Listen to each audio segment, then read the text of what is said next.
I wasn't supposed to be home yet. I was supposed to limp back into my life a day later, sore but grateful, ease onto my side of the bed, and let the quiet do what it always did, cover the rough edges. But life doesn't wait for applause before it rips the curtain down. It just acts. And when I put my key to our front door and felt it resist, when the deadbolt fought me like a stranger, I should have known. The truth doesn't always shout. Sometimes it just refuses to turn. The nurse at the hospital had smiled too wide when she handed me the discharge papers. "You're good to go, Mr. Carter. Doctor signed off earlier than expected. You're healing ahead of schedule."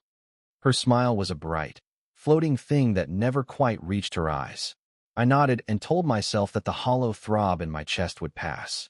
4 nights wired to monitors after a cardiac procedure had left me punch-drunk with fatigue. I had stared at blinking lights, counted ceiling tiles, and waited for my wife, Emily Reynolds, to show up even once. She didn't. She sent one text about hospitals, making her anxious. Said the antiseptic smell made her sick. What actually lodged inside me wasn't the excuse. It was the silence that followed. No calls. No jokes. No "how are you, Adam?" Just a gap where love should have lived. I told myself not to overthink it. She could be overwhelmed. People fold in weird ways when they're scared. I tried to be generous, even as something in me quietly pulled a plug I hadn't realized was connected. The cab from the hospital floated past brick row houses and newly planted maples. It wasn't late, but the city felt like it was holding its breath. I stared out the window and tried to imagine the good version of the next hour. The smell of brewed coffee, sunlight spilling onto our kitchen tile. Emily's laugh carried down the stairs when I surprised her by coming home early to our place on the edge of Columbus. Maybe she'd scold me for not waiting.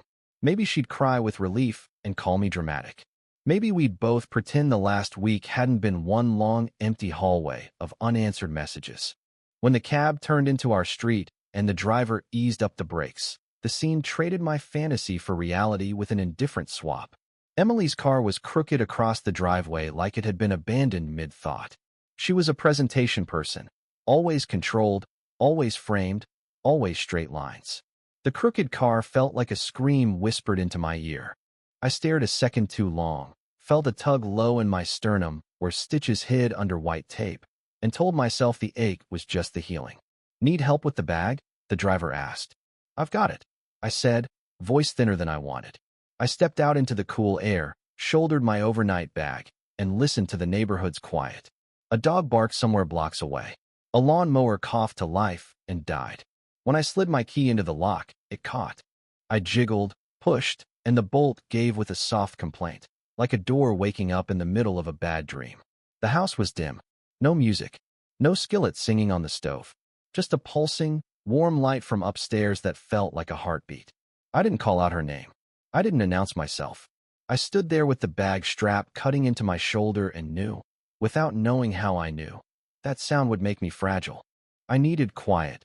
The kind of quiet that keeps you from breaking your own ribs with a shout. I took the stairs slow, swallowing the squeaks that tattled on each step. At our bedroom door, I stopped. It was open a sliver. The light inside flavored the hallway, turning the air gold and strange. I pressed my hand to the door, just enough to widen the slice, and looked in. Emily, and a man I'd never seen. They were tangled together in sheets we had bought 2.5 years ago after testing 15 mattresses and arguing over firmness. She had laughed that day in the store, face turned up to the fluorescent lights, promised me we'd wear the bed out with happiness. Her laugh sounded different now, breathless and thin. My pillow lay on the floor. Our wedding photo on the nightstand had fallen sideways, like it was looking away. I didn't say a word. I didn't gasp. The world didn't darken or sharpen. It vanished. The pain wasn't loud. It was a hollow, echoing ache that started somewhere behind my ribs and kept walking until it reached my throat. Time folded up and slipped into my pocket. 10 seconds. 30. A year. I have no idea. They didn't see me. Why would they? I wasn't supposed to be home until tomorrow. I stepped back as slowly as a man learning to walk again. No stomping. No drama. Just a quiet exit like smoke leaving a room. I went down the stairs, down the hallway, and out the front door. Standing on the curb, I pulled out my phone and requested a new ride. A car arrived in minutes. I got into the back seat, the door closing with a solid thud. Downtown, I said, voice flat. Please. The driver simply nodded and pulled away from the curb. He didn't ask again. Some answers are too simple to interrogate. As we slid past stoplights and brick and glass, the ache in my chest from the procedure tapped a rhythm, but it wasn't the loudest thing. Something else was building, something patient. It wasn't fury. It wasn't the kind of rage that makes you throw what you'll regret later. It was clarity, clicking clarity, like a lens finally snapped into the correct grooves. A version of me I had been before, the one who learned patience in the service and logistics in the field, surfaced like a diver. I had been asleep in the soft arrangements of marriage. Now I was awake. I told the driver the address, a modest brick office wedged between a coffee shop and a tailor. My friend, my oldest friend, worked there. Daniel Brooks and I had met when I was troubleshooting busted laptops after my last deployment, trying to remember that there were small problems in the world you could fix with a screwdriver and a calm voice. He'd gone on to become a lethal attorney in a blue suit and a quiet tie, a man who collected favors and returned them with interest. I walked in unannounced. He looked up and frowned, standing so fast his chair groaned. You're supposed to be in the hospital, Adam. Plans changed. He gestured to the chair across from him. What happened? I sat. I reached into my bag and pulled out the folder I'd prepared months ago, back when the ground under my marriage first tilted and refused to lie flat. I set the folder on his desk like a carefully placed charge. She's cheating, I said. I just saw them. In my bed. Daniel's jaw tensed. I watched him fight the easy responses, the profanity, the empty comfort, in favor of something useful. Emily. I nodded. With some professor-looking guy. Didn't get his name. Didn't need it. He reached for the folder and opened it. Bank statements. Property deeds. Trust documents. Power of attorney forms. Private account summaries. A clean paper trail that had taken me late nights to assemble. Moving assets, consolidating accounts, building a structure she never bothered to understand. I had kept it all quiet, almost ashamed to be that careful. Now the shame dissolved like sugar in hot water. You already moved everything, Daniel said, scanning. Months ago. The house. The business. The savings, I said. All transferred, consolidated, secured. She still thinks she has access to all of it. She has no idea, he murmured. She never looked, I said. She wanted the feeling of control, not the responsibility. I let her keep the feeling. Daniel turned another page and nodded, half to the documents, half to himself. You restructured your company into the Carter Family Trust last August. Made yourself the sole beneficiary. She never updated her power of attorney after the wedding? I made sure she believed she didn't have to, I said. My voice surprised me with its steadiness. I'm done with illusions. What do you want me to do? File today, I said. Divorce. Full documentation. I want her served before she realizes she's locked out of everything. File for temporary restraining orders. Freeze the joint account. She's been siphoning money, including some from my VA disability benefits. That should qualify for federal review. Daniel exhaled through his nose, an old habit when he switched from friend to weapon. This is a surgical strike, Adam, not a negotiation. No, I said, standing. I'm preserving what's mine. Give me 2 hours, he said, grabbing his phone and a yellow legal pad. I'll call in a favor at the courthouse. We can get a hearing on the restraining order early next week. I'll be back, I said. Keep it quiet. The afternoon sunlight felt like it was coming from another planet when I stepped outside. I wasn't walking out of a hospital anymore. I was leaving a battlefield. And this was only the first move on a board Emily didn't even know she'd been playing. I didn't go back to the house. I called a locksmith. I changed every lock, reprogrammed the garage door, reset the security system I had installed to make her feel safe. I erased her birthday passcode from memory and from the keypad. I called the alarm company and removed her from the authorized list. No warnings, no notifications, just silence and switches. Next came the money. The joint checking account, the one she treated like a wishing well, was empty in 10 minutes. I moved the remaining $25,600 into a private account she didn't know existed, one I had opened under the trust months ago and fed with quiet dividend payouts and service invoices. The banker, a woman maybe in her late 50s with a voice like a warm coat, didn't blink when I said I needed immediate restriction of Emily's access. She's been spending like there's no bottom, I said. You're not the first, the banker replied, printing the confirmation form. But you might be the most prepared. Not prepared, I said. Just finished pretending. I called the dealership next. The SUV Emily called hers was leased under my name. Leather seats, cameras, the whole showroom monologue. She loved it. I had negotiated a buyback clause when we signed. One signature and a scanned ID later, the dealership scheduled a pickup for that afternoon. No confrontation. No note. Just gone. By early evening, I was riding shotgun in Daniel's black SUV, a paper cup of coffee cooling between my hands, parked across the street from my house. The locksmith's van had left. The light through the upstairs blinds made the windows look like orange fish gills. We watched. Emily came up the driveway in a rush, followed by the man I'd seen. Tall, salt at the temples, the kind of tweed confidence you can smell. Jason Miller, I'd learn later. Professor. Tenured. They were laughing at something that wasn't going to be funny much longer. She reached into her purse, slid a key into the lock, and twisted. Metal refused metal. Her brow pinched. She tried again. The door gave her the same answer. Jason stepped up, tried a key I knew didn't belong to him, and got the same quiet no.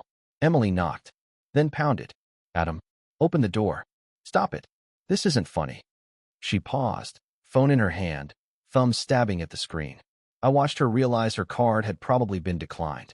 My mind supplied the picture of her face at a gas station pump, the first flickers of panic when the cashier said no. Daniel sipped his coffee. You good? Let her talk to Wood, I said. Jason called out, voice slung low like he wanted to be a peacemaker. Man, don't make this a thing. We're not here to fight. Emily pounded again. Adam, please. I placed the cup in the console. Let's go, I told Daniel. As the SUV rolled away, I took one last look. Emily had slid down the door and folded into herself on the porch. Jason backed away, his face lit by the glow of his phone. He was probably discovering what a buyback clause was. I didn't smile. Not a smirk. Not a flinch. I just watched and then faced forward, the words settling in my head like a chess piece. Checkmate. Not revenge. Not yet. This was reclamation. I wasn't a victim. Not anymore. I had my hands on the board. The next morning, I checked into a quiet hotel downtown with concrete floors and plants that didn't know enough to care about my drama. I sat on the patio with a black coffee and let the city breathe past me. My phone buzzed until it thought better of it. Missed calls from Emily, numbers I didn't recognize, a voicemail I didn't open. I didn't need to hear the script. Confusion. Half-truths. Performative worry. I opened my laptop instead and signed into Daniel's secure client portal. Everything was lined up like a parade. Petition for divorce, filed. Temporary restraining orders, filed. A motion to freeze accounts attached to the trust Emily had been dipping from, filed. We had video footage from the hallway camera outside our bedroom. She never closed the blinds fully. The lens didn't capture the worst of it, but the timestamps paired with the audio, laughter, the bed, the breathless carelessness, told a story no one else needed to embellish. Sometimes facts are enough. I opened the draft of the email I'd written at 3 in the morning. Addressed to the Title IX office in the Office of Academic Integrity at the university where Emily worked part-time in administration and where Jason Miller drew a salary with a permanent seat and a plaque on his door. The message was plain, professional, and packed with receipts. Emily's calendar entries for self-care during work hours that placed her at faculty housing, location pings from her phone, payment receipts for food, gas, and one particularly dumb short-term rental, all charged to our joint account during normal workdays. No guesswork, just breadcrumbs. I attached everything in a zipped file and clicked send. Less than 2 hours later, I had a reply. The matter had been forwarded to Human Resources and the Office of Compliance for immediate review. I didn't need to see the rest of the show to know how the first domino falls. Emily texted that afternoon. Please, can we talk? Everything is spinning. I didn't mean for this to get so far. There's a particular comedy in the word mean. People love to plead intent when the outcome is already sitting in the living room, breaking furniture. I didn't answer. She and Jason had expected a quiet collapse. A man too stunned and too kind to do anything but apologize for making them feel awkward. Instead, they got silence and a plan. They got a man who understood that damage is cleanest when delivered with precision. Jason wasn't hard to follow. Emily had been sloppy, sending him money through little apps for thank you and weekend away. My name hovered over every transaction. I didn't need revenge. I needed truth to be organized. Truth loves a spreadsheet. By nightfall, the storm wasn't in me anymore. It had moved into filing cabinets, inboxes, and conference rooms with glass walls and bad coffee. I drank mine black, leaned back in the hotel chair, and read the university's follow-up. If confirmed, disciplinary action may include suspension or termination. Good. Let policy do what shouting never could. The day I went to see Emily's parents, the air over their suburb felt staged. Clean lawns, flags at the same angle, mailboxes with decals about neighborhoods watching. Robert and Diane Reynolds always made me feel like a charity case they tolerated because I could carry a mortgage on my back without complaining. Diane once told me at Christmas, with a smile that could cut rope, "You're not exactly the kind of man we prayed for, Adam, but at least you're reliable." I wore a dark button-down and slacks and carried a charcoal folder. No baggage, no theatrics, just paper and truth. Emily opened their door before I could knock. Jeans, a t-shirt, hair pulled back without the usual staging. She flinched when she saw me. "What are you doing here?" "I brought something for your parents," I said. Diane materialized behind her like a ghost that knew which walls to pass through. She raised an eyebrow with her mouth. "Let him in," she said, sweet as vinegar. They led me to the living room. Robert sat in a recliner with a golf magazine open to an article he wasn't reading. I didn't sit. "I'll be quick," I said. I laid out the first page on the glass coffee table, a printed spreadsheet detailing $41,280 in unauthorized withdrawals from our joint account over the last several months. Dates, times, notes. One labeled Cabin Weekend, sent to Jason Miller's account. "This is what your daughter did with our savings," I said. The next page, an email confirmation from the university acknowledging an investigation into inappropriate workplace conduct involving a faculty member and a staffer for activities on school property and during work hours. I slid it toward Diane. "It's already in HR's hands." Third page, a copy of the deed transfer. Weeks before I changed the locks, I had sold the house to my cousin, Nathan Keller, and leased it back under a private agreement. It became a fortress I controlled with keys Emily no longer owned. Every night she spent there after the locks changed, I said, she was trespassing. Diane's face hardened into a mask of scorn. "This is a disgusting performance, Adam." Robert leaned forward, the magazine slipping from his fingers. He scanned the page, and I watched his shoulders fall millimeter by millimeter. "You'll hear from my lawyer," Emily whispered, arms crossed like a shield. "Good," I said. "Then you'll understand that I'm also filing to recover the missing funds, including misuse of protected VA disability benefits. That's a felony if a prosecutor feels ambitious." I slid the final page onto the table, a mortgage assistance cancellation notice. "For the last 20 months, I said to Robert and Diane, I've been covering your mortgage quietly. Plan to pay it off in December. I stopped last week." The living room turned into a theater of small explosions. Diane's posture broke. Robert's eyes flashed wet and then hard. Emily made a sound that didn't know whether it belonged to guilt or fear. I closed the folder and tucked it under my arm. "For 12 years, I said, looking at all three, I showed up. I worked. I protected Emily's reputation. I paid what needed paying. I defended her when no one else did. And after I came home from the hospital, I found her with another man in my bed." I turned to Diane. "You never thought I measured up. So now I'm making sure I meet your expectations." Voices collided behind me as I walked to the door, pleads and sobs and a shout that tried to make itself important. I opened the door and stepped into the afternoon. The click of the door behind me sounded like a lock on a safe. I didn't gloat. I didn't blast a victory speech onto the internet. I learned that silence can be a scalpel when your hands are steady. Weeks moved. I didn't chase updates from Emily's world. I didn't need to. The consequences unfurled because they were built into the choices. It started with the eviction notice. Emily thought, in some unbreakable corner of her mind, that the house would bend to her narrative. It didn't. 2 deputies posted the order on the door and gave her 24 hours to vacate. Neighbors peeked from behind blinds. She pleaded, then packed, then left. Jason wasn't there to help. He had his own fire to put out. The university acted faster than I expected. The Title IX report and the Office of Compliance rifled through emails and time logs and receipts like they were born to do it. Jason was suspended. Then the faculty board moved. Tenure was rescinded. A statement went out about ethics and policy. The pension he thought was granite turned out to be chalk. And then there was Jason's wife, Rachel. She got a manila envelope in the mail the following week. No return address. Photos. Receipts. One screenshot from Emily's phone that said, "He makes me feel like I'm 20 again." Rachel filed for divorce. I didn't celebrate. You can't celebrate when a family splits, even if one of those people sat on your bed with your wife. You just nod at consequence. Emily's parents stopped answering her calls. The humiliation from my little visit radiated through their social circles like a cold front. Diane went dark for a while. Robert stopped showing up for his standing tea time. Their mortgage company, which I had kept at bay with quiet payments, called with the clarity of math. After crashing on a friend's couch, Emily scraped together a deposit for a one-bedroom near a strip of fast food and a laundromat. She got a job at a home goods store, the same kind of store she used to mock from her bar stool. She scanned barcodes. She smiled until her jaw hurt. She tried to write herself as the main character online.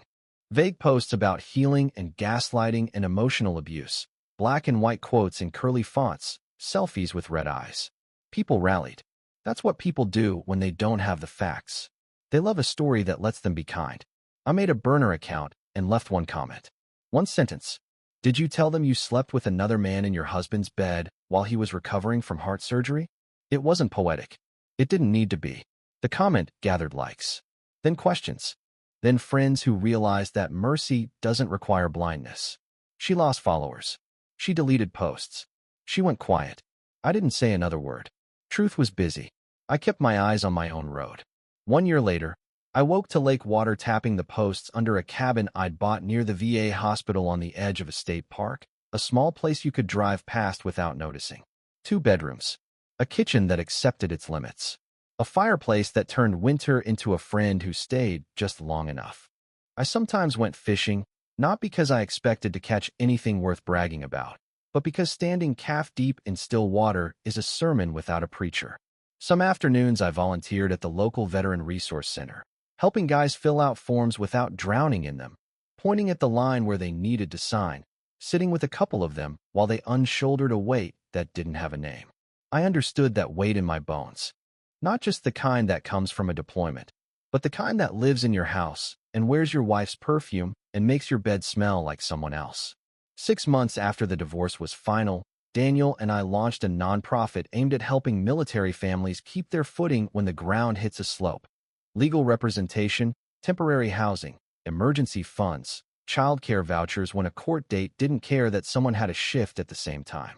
It was funded by donations, goodwill from old friends, and a reliable deposit that arrived like sunrise on the first of every month.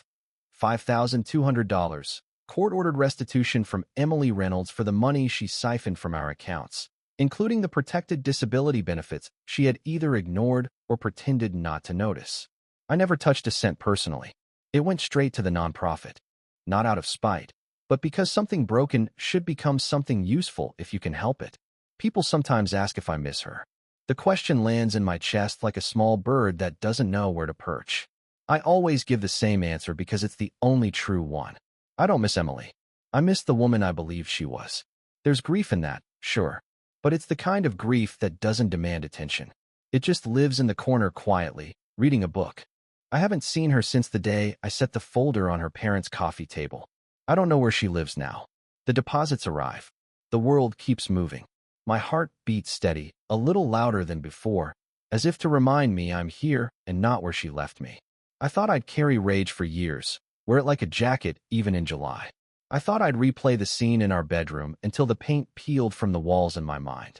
But one morning on the dock, with mist curling off the water like it was trying to learn cursive, something clicked. Hate is a chain. Forgiveness isn't always about blessing the person who hurt you.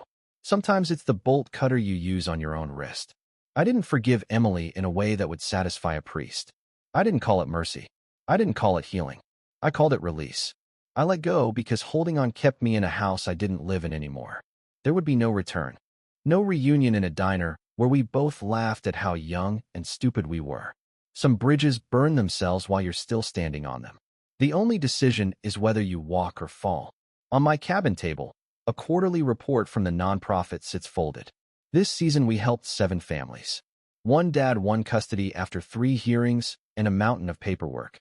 One mom found a place to land after an eviction. None of them know why the funding line item is so steady, why there's always enough to cover the week between the nightmare and the answer. They don't need to know. That's not the point. I take the gravel path behind the cabin most evenings, an easy walk that leads to a weathered bench with a view of the water. The breeze practices being gentle. The light gets tired and sits on the lake. I sit too, and for the first time in a long stretch of years, I look forward more than I look back. People mistake quiet for surrender. They think peace means you gave up. No, peace means you stopped arguing with a storm about whether it's raining. I didn't win because I shouted louder. I won because I believed in the weight of facts, because I had the patience to line them up until gravity did what it always does. This wasn't revenge. This was closure. And closure, when you've earned it, sounds like the softest door you'll ever close behind you. I used to think healing would arrive like an apology. It didn't. It arrived like a decision. I picked up the pieces that belonged to me, set them in a new place, and built something useful. The rest, the noise, the curated tragedy she posted online, simply fell away, with nothing left to stick to. I still keep the wedding photo. It's not in a frame on a nightstand, but in a drawer with spare batteries and instruction manuals for things I no longer own. It's not a shrine or a curse, just proof that I loved, that I tried, and that I learned how to leave when staying would have been a slower kind of death. On the 1st of every month, the deposit arrives. Our nonprofit account notes it, and we send a rent check for a family that needs a week to breathe. I pour my coffee, step onto the dock, and watch the water keep its promise to move. And I keep mine, to myself, finally, where it always belonged.